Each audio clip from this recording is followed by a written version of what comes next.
नमस्कार साथियों, आज मैं एक ऐसी शख्सियत को आपके सामने रूबरू कर रहा हूँ जिनके बारे में ऐसा है कि वो मीडिया से थोड़ा बच के रहते हैं, लेकिन आज हमने उनको कैच किया है तो उनसे हम कुछ बातें पूछेंगे और जानकारी लेंगे कि आखिर में जो वर्तमान राजनीति है तो उनका राजनीतिक में क्या योगदान रहा है। क्योंकि आप सभी जानते हैं अतर सिंह सैनी जी को। आज मेरे साथ है अतर सिंह सैनी जी, जो विधायक हांसी हलके के रहे। इसके साथ साथ इनको कई और भी रिकॉर्ड हैं इनके कि पहली बार हांसी हलके से मंत्री बनने का श्रेय भी इनको मिला। एक छोटे से गांव से 2 विधायक बने, इनके पिताजी विधायक और ये भी विधायक बने। तो इनका अनुभव राजनीति में क्या रहा है, उस समय की राजनीति और आज की राजनीति में क्या ये अंतर देखते हैं, और ऐसे और बहुत से प्रश्न जो आप लोगों के हमेशा दिल में खटकते रहते हैं, वो लेकर के मैं आज इनके पास आया हूँ और वो प्रश्न मैं रख रहा हूँ और जवाब अतर सिंह जी के। नमस्कार जी सर। सभी को नमस्कार मेरा, आपको भी बहुत बहुत आभार। सैनी साहब, अक्सर लोग, मैं एक बात शुरू करने से पहले आपसे कुछ बातें पूछूंगा, लेकिन बीच में कहीं अगर ये थोड़ा सा आपको महसूस हो कि मैं वर्तमान विधायक की तरफदारी कर रहा हूँ तो वो महसूस मत करना। उसका एक कारण है, मैंने उनका नमक खा रखा। तो नमक कई बार देखो वफादारी निभानी भी चाहिए। तो लेकिन मैं आपसे शुरू कर रहा हूँ कि आप एक छोटे से गांव, वो भी जग्गाबाड़ा, और एक ऐतिहासिक परिवार है आपका, जिसका इतिहास में, हांसी के इतिहास में एक बहुत बड़ा नाम है, ख़ानदान है। आपके गांव परिवार के लोगों से गांव के नाम भी हैं, छानी ठाकरिया हैं, जग्गाबाड़ा है। और जग्गाबाड़ा में आपने सबसे पहले तो अपने पिताजी को राजनीति में देखा, वो विधायक बने, फिर आप गांव के सरपंच भी बने, सरपंच से फिर आप आगे बढ़ते हुए एमएलए बने, एमएलए से फिर मंत्री बने, वो भी कई विभाग आपके पास थे। और एक ऐसे मुख्यमंत्री के साथ आपने काम किया जिसको विकास पुरुष हरियाणा का माना जाता है, अपने स्वभाव के तौर पे भी बड़ा। तो आपका जो है ना राजनीति के मामले में उस टाइम पे क्या था, क्या आप महसूस कर रहे हैं कि वो राजनीति का जो आपका दौर था वो कैसा था? मैं आपको बताना चाहूँगा कि मेरे पिताजी जब विधायक बने तो 1972 की बात है। 1972 की बात है।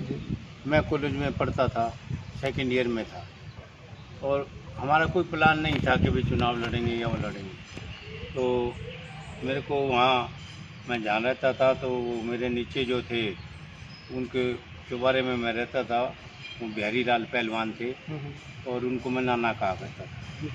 उन्होंने आके शाम को 4 बजे मेरे को कहा कि अतर सिंह भाई, सुना है तेरे पिताजी ने भी एमएलए का फार्म भर दिया। तो मैं नाना जी मेरे को तो पता नहीं, बाकी मैं अभी जाता हूँ। मैं वहीं अपना शाम को 4 बजे के बाद बस में बैठा, मैं यहाँ आया। तो बस से उतर के जब मैं अपने तवतारा सिंह हुआ करते, जो हमारे परिवार के, हमारी अपने नौरे के सामने, हाँ, समाज के सारे मुखिया वही थे, मैं नौरे में आने लग रहा था। तो रास्ते में मेरे को कई मिले, तो उन्होंने मेरे को बताया कि तेरे पिताजी ने फार्म भर दिया भाई एमएलए का। मैं जी ठीक है। तो वो कहने लगे एक काम करियो, बैठियो ना। अच्छा। मतलब सबको ये था कि ये चुनाव नहीं लड़ेंगे पिताजी के बारे में, क्योंकि तवतारा सिंह जो कह देते थे फाइनल वही होती थी। तो मेरे को 4-5 आदमियों ने ये बात कही। मैं आके गांव में चला गया। उनका एक एक्सपीरियंस था, तारा सिंह जी का, हाँ, राजनीति में अनुभव था। हाँ, उनका बहुत अनुभव था, और वो सामाजिक तौर पे समाज में गणमान्य व्यक्ति थे, वो सारी बात सोचते थे, समझते थे। तो मैं घर चला गया गांव में। शाम को मेरे पिताजी आए तो उन्होंने मेरे को बताया भाई मैंने तो इलेक्शन में हाथ डाल लिया। तो जहाँ तक मुझे पता है सैनी साहब, क्योंकि वो इलेक्शन मुझे याद है कि ऐसी चर्चा थी कि शहर के लोग इकट्ठे होके गए थे कि उनके पास कोई ऑप्शन नहीं था, कोई अच्छा आदमी राजनीति में उनको कोई नज़र नहीं आ रहा था उस समय। तो उन्होंने फिर ये तय किया कि जी जग्गामल जी के जो लड़के हैं, और वो एक बड़े खानदानी परिवार, वो भी समाज सेवी रहे, आपके दादाजी थे। हाँ। तो उनके लड़के को क्यों नहीं इस में इलेक्शन में खड़ा किया जाए। और आपके पिताजी को लोग जानते थे, शहर में आते जाते थे साइकिल के ऊपर, साइकिल वाले विधायक के साइकिल नाम वाले से ज़्यादा विधायक वो कहलाए। मशहूर हुए। हाँ जी, वो विधायक रहे तो अभी साइकिल पे ही आना जाना था उनका। तो क्या ये भी एक कारण था कि उनको लोग राजनीति में लेके? ये भी कारण था, वो खुद इंटरेस्टेड नहीं थे राजनीति में, क्योंकि वो साधु स्वभाव के आदमी थे, सामाजिक अपने आदमी में मस्त रहने थे, वाले। अपने में मस्त रहने वाले थे, और झूठ के तो बिल्कुल ही खिलाफ थे, भ्रष्टाचार के बहुत खिलाफ होया करते। वो दौर था जब लोगों में लोभ लालच भी नहीं, हाँ, लोभ लालच भी नहीं था, और सामाजिक मान्यताएं जो थी, सामाजिक हाँ, नैतिकता थी वो ज्यादा थी, आंखों की शर्म, आंखों की शर्म थी। तो वो ये कहते थे कि भाई मेरे को राजनीति पसंद नहीं, क्योंकि इसमें झूठ भी बोलना पड़ता और ये ऐसे काम करने पड़ते कि मैं नहीं करता। जी जी। तो लोगों ने ये देखा कि भाई ये आदमी ठीक है, तो उन्होंने उसको कहा भी, लेकिन वो कहने लगा भाई मेरे तो बड़े भाई साहब जो कहेंगे वही होगा। हाँ जी। तो लोगों ने उनको भी अप्रोच किया। जैसे पहले ना परिवार में हाँ। कोई एक आदमी होता था, ये चलता पुर्जा ही है, सारे उससे वो छोटा हो बड़ा उसका कहना मानते हाँ, थे। कहना मानते थे। तो अपने तारा सिंह जी का ये था कि वो हाँ। चलते पुर्जे थे, इसलिए हाँ। वो सब उनका आदर भाई सबका कहना, आदर, इसको सब चीजों का पता हाँ। निकला हुआ, हाँ, निकला हुआ आदमी। बिल्कुल फैसले वही करते थे। हाँ जी, हाँ जी। तो फिर उन्होंने अप्रोच किया लोगों ने, उन्होंने भी फिर एक ताऊ राम जी लाल हुआ करते गुजर, ढाणी राजू के सरपंच, हाँ जी, हाँ जी। वो मेरे पिताजी के दोस्त थे। तो मेरे ताऊ जी ने उनको कहा कि भाई इसको मनाओ, फिर उन्होंने उसको कहा, तो जब वो माने थे, नहीं तो वो आजकल मानते तो नहीं। एक दूसरे से आगे भागा दौड़ मस्ती है, उस जमाने में लोग जाके हाँ। कह रहे हैं आप खड़े हो जा रहे हो, अगला कह रहे हैं मैं सोचूंगा। वो ठीक आदमी को सोचते थे लोग भी, समाज उसी आदमी को आगे लेके आया करता। हाँ जी। तो वो मैंने- राजनीति का नया नया ऐसा दौर भी था। नया भी दौर था, और वो पीढ़ी वो थी भी ऐसी कि भाई वो एक दूसरे की शर्म लिहाज, भ्रष्टाचार नहीं था, ना राजनीतिक भ्रष्टाचार। नजदीक ही नहीं था।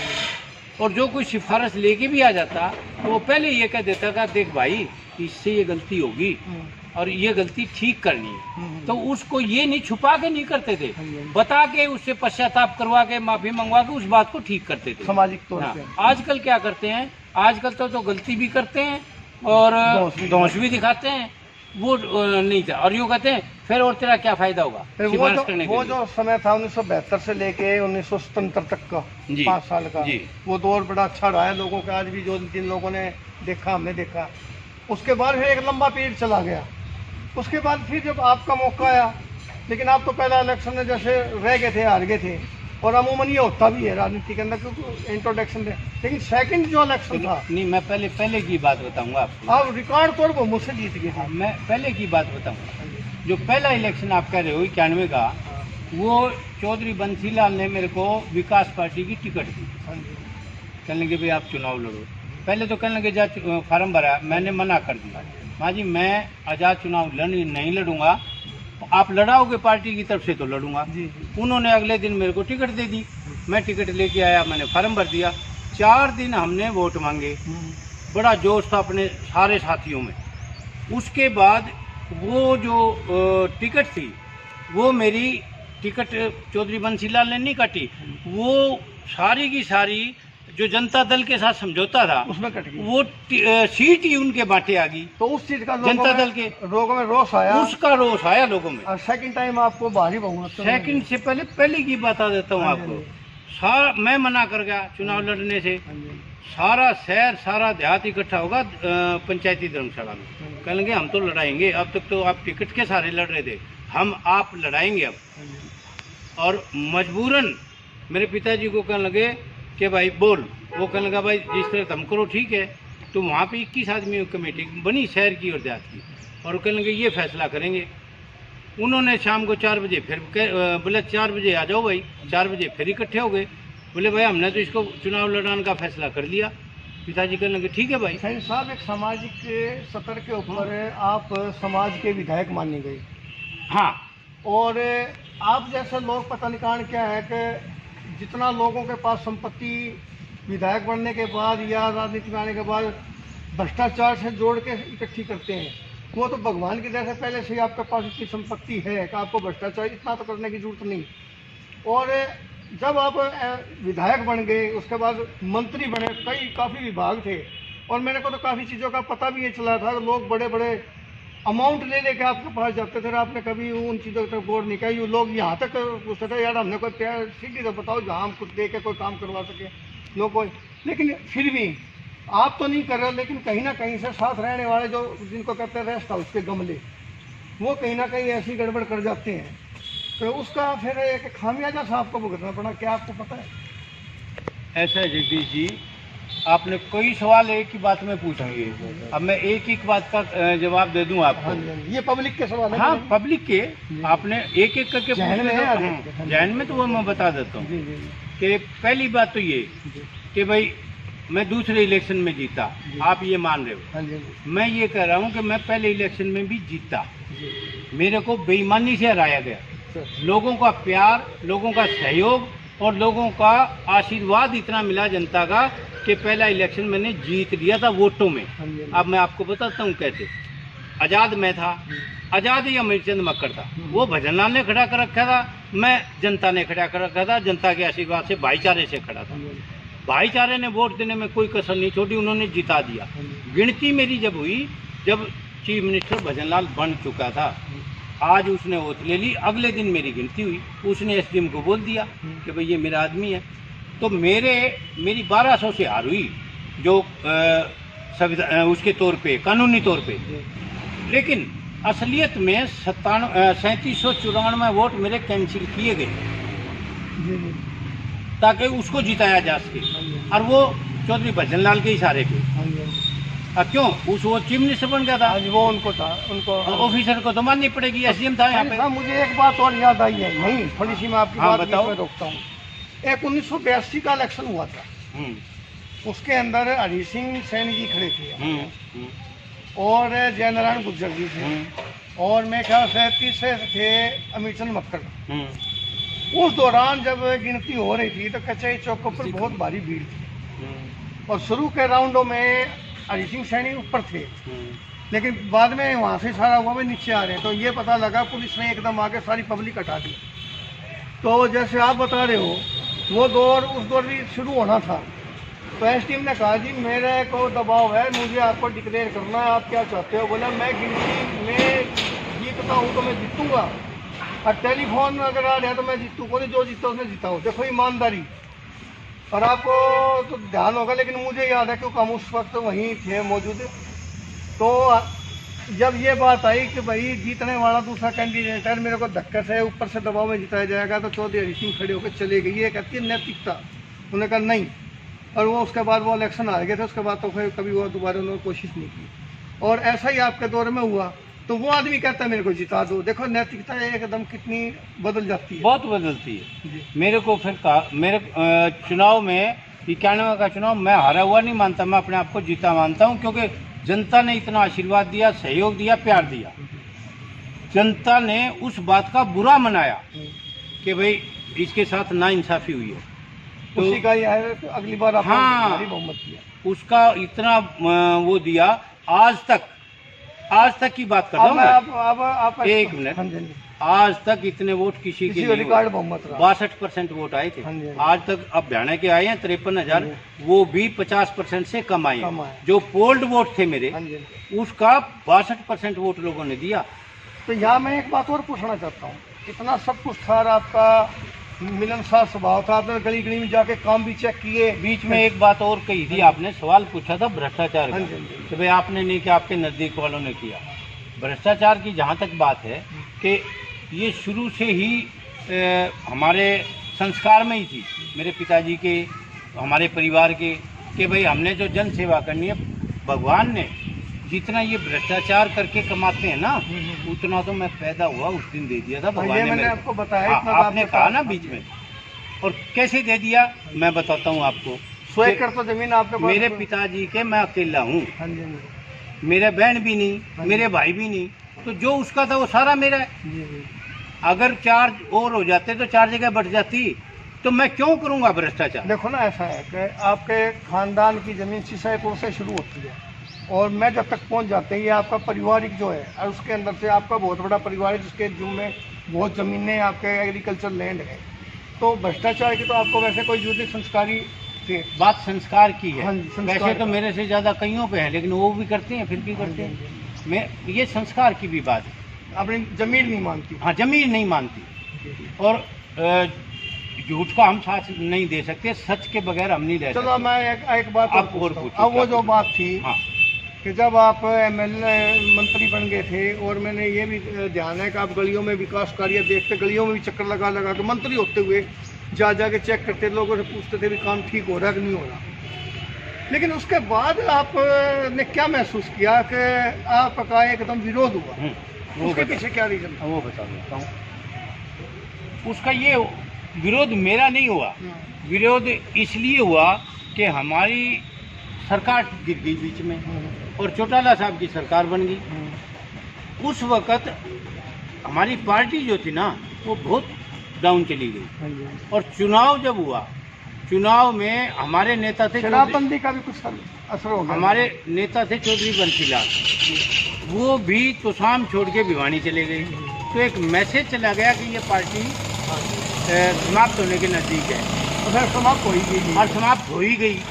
लेकिन उस चुनाव में भी मैं आपको बताना चाहूँगा कि मैंने चुनाव लड़ा पार्टी की तरफ से, तो उसमें जो 90 में से 90 हल्के थे, 90 में से जो 10 हल्के थे टॉप 10 जिनके वोट आए विकास पार्टी पे, उसमें मेरा नाम था।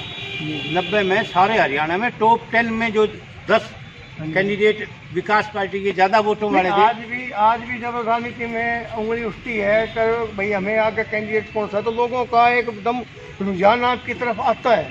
लेकिन पता नहीं कारण क्या है, उसके बाद ना तो आप खड़े हुए और ना ही आपने कोशिश की। और मैं सिर्फ जो बात में दोबारा फिर मैं पूछना चाहता हूँ कि जो आप मंत्री रहे, उस दौरान जो राजनीति की घेराबंदी होती है लोगों की अपने शहर में, कुछ रेस्ट हाउस के गमले हैं, वो आज भी आपने देखा होगा, वो सत्ता के साथ रहते हैं, कोई बन जाए उनको घेर के रखते हैं। क्या महसूस करते हैं कि वो जो घेराबंदी होती है वो आम आदमी से उस नेता को काट देती है? आपकी बात से मैं सहमत हूँ, लेकिन एक बात पे मेरा विचार अलग भी है। वो ये है कि अगर हमारी सरकार 5 साल पूरे चलती तो मैं दोबारा एमएलए बनता। क्यों बनता? क्योंकि ये हवा नहीं जाती कि भाई इनकी पार्टी नहीं आएगी सरकार में। जो ये नहीं, वो मैं हाँ, जो मैं एक निजी बात पूछ रहा हूँ, मैं इसीलिए बता रहा हूँ कि वो फिर दोष किसी के सिर मंड लो आप। नहीं, आपका एक अनुभव में ये कह रहा हूँ, दोस्त नहीं। जैसे कि आज भी हम देखते हैं 2 तरह की बातें होती हैं। जब नेता बन जाता है, विधायक बने या जो भी बने, उसको कुछ लोग आके घेर लेते हैं। दूसरा कि वो नेता का प्रशासन के ऊपर अंकुश आ जाता है, वो उसको मुट्ठी में रखता है और उससे गलत काम करवाता है। तो वो जो आपने अगर महसूस किया हो, आपका अगर ध्यान हो कि भाई हाँ ऐसा होता है और ऐसा कोई मजबूरी है, करना पड़ता है, या कोई ना कहीं गलतियां भी हो जाती हैं जो बाद में लोगों को अखरती हैं, क्या ऐसा है? हाँ है। कैसे है कि जो वर्कर होता है, कार्यकर्ता जिसको हम कहते हैं, वो मेरे हिसाब से 3 तरह के कार्यकर्ता होते हैं। एक कार्यकर्ता होता है वेजिटेरियन, मतलब जिसको हम शुद्ध कह देते हैं, जो बगैर मतलब मेरा कहना है कि बगैर स्वार्थ के आपके साथ जुड़ा हुआ रहता है, वो है वेजिटेरियन। वो आपका स्वभाव देख के, आपका आवामंडल देख के कि ये आदमी सही है, मैं इसके साथ जुड़ा रहूँ। दूसरा होता है नॉन वेजिटेरियन। नॉन वेजिटेरियन वो होता है कि यो हवा देख लेता है इलेक्शन में, किधर जाएगा, कौन होगा, महीना 2 महीना पहले पैतरेबाज वो उधर चले जाता है, मौका पर ना वो तीसरे नंबर का है। वो है मौकाटेरियन। अच्छा, वो तीसरे तरह का है। वो ये देखता है कि 2100 रुपए की माला लगा ली, 11,000 की लगा ली, 5100 की लगा ली, कहीं नहीं जाता, किसी के लिए काम नहीं करता। चुनाव में जीतने का बाद वो 10 किलो गुलाल मंगा लेगा, 1 मन लड्डू रख लेगा, आदमी देखेगा कोई जीत के आओ, उसको कोई फर्क नहीं पड़ता। और जो जीता जय हो और वो गुलाल गिरेगा, लड्डू भाग के जाएगा और वो माला लेके उसके डालकर यूं करके और वो फोटो खिंचवाएगा और वो फोटो अपने उसमें लगाएगा, हाँ, ताकि फिर उसको चाय पे बुलाएगा और देखो जी। तो वो मौकाटेरियन है। वो क्या करता है, मौकाटेरियन की बताता हूँ कि वो जो वेजिटेरियन है उसको कौन ही मारता है, नॉन वेजिटेरियन को भी कौन ही मारता है, उनको पीछे करता है, असली वर्कर को काटता है, काटने की कोशिश करता है। आज भी कुछ ऐसा ही देखने को मिल रहा है, हमेशा होता ही है। मेरा जो बताता हूँ आपको, मेरे को ये पता था कि ये तेरा वेजिटेरियन है, ये नॉन वेजिटेरियन है, ये मोकाटेरियन है। लेकिन मोकाटेरियन की एक खास बात होती है, वो बेइज्जती महसूस नहीं करता, और जो वेजिटेरियन है वो बेइज्जती महसूस करता है। वेजिटेरियन आया, मैं उसको नाम लेके बोला आओ जी, बैठो जी, बैठ गए। उसके बाद उसने काम बताया, हमने वो काम की कोशिश की, काम नहीं हुआ, तो वो बेचारा महसूस करेगा, वो अगली बार आते हुए कम आएगा। और फिर भी किसी के साथ आ गया, और फिर भी हमने पूरा जोर लगा दिया। मैं तो मेरी बता रहा हूँ, आपकी इस बात से काफ़ी कुछ समझ में आता है कि एक जब नेता बन जाता है तो उसके सामने कुछ ऐसी मजबूरियाँ या कुछ ऐसी परिस्थितियाँ आ जाती हैं, तो वो क्या क्या है। तो ये जो भाग था हम इसी में ख़त्म करते हैं। सेकंड भाग में मैं आपसे और भी आगे बातें पूछूंगा। एक तो यो अब क्लियर होगा, दो फिर रह जाओगे। नहीं, वो अगले में क्लियर कर देंगे सारा। फिर या तो पहले वाला भी साथ ही लेना पड़ेगा। हाँ, ले लेंगे उसमें दूसरे भाग में। यूँ कर दियो।